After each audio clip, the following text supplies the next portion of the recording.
রবি সিমের balance transfer করার জন্য আপনার দরকার হবে রবি অ্যাপসটি। এর সর্বপ্রথম আপনি রবি অ্যাপসটি ডাউনলোড করে নেবেন, এরপর আপনি ওপেন করবেন। আর যদি আগে থেকে ডাউনলোড করা থাকে তাহলে তো ভালো। ওপেন করার পর আপনি আপনার নাম্বার দিয়ে লগ ইন করে নেবেন। তো আমার এখানে লগ ইন করাই আছে।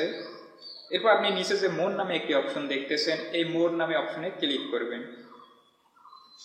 এরপর একটু নিচের দিকে গেলেই দেখতে পাবেন ব্যালেন্স ট্রান্সফার নামে একটি অপশন। এই ব্যালেন্স ট্রান্সফার নামে অপশনে ক্লিক করবেন। এরপর আপনি উপরের বক্সে আপনি যে নাম্বারে টাকাটি পাঠাতে চাচ্ছেন ওই নাম্বারটি এখানে দিয়ে দিবেন। যে নাম্বারে টাকা সেন্ড করবেন ওই নাম্বারটি আপনি এই বক্সে লিখে দিবেন। এখানে অবশ্যই রবি নাম্বার হবে, যেহেতু আমরা রবি সিমের ব্যালেন্সটি ট্রান্সফার করব। এরপর আপনি নিচের যে বক্সটি আছে এই বক্সে আপনি কত টাকা ট্রান্সফার করবেন কত টাকা এখানে দিয়ে দিবেন। এখানে অ্যামাউন্ট 10 টাকা থেকে শুরু হয়, প্রায় 300 টাকা পর্যন্ত ট্রান্সফার করা যায়। এরপর এখানে একটি টিকমার্ক দিয়ে তো নাম্বারটি ভুল দিতে হবে, আমি ভুল নাম্বারটি দিইনি। এরপর কন্টিনিউ নামে যে অপশনটি আছে এখানে ক্লিক করবেন, তাহলে আপনার ব্যালেন্সটি সাথে সাথে ট্রান্সফার হয়ে যাবে।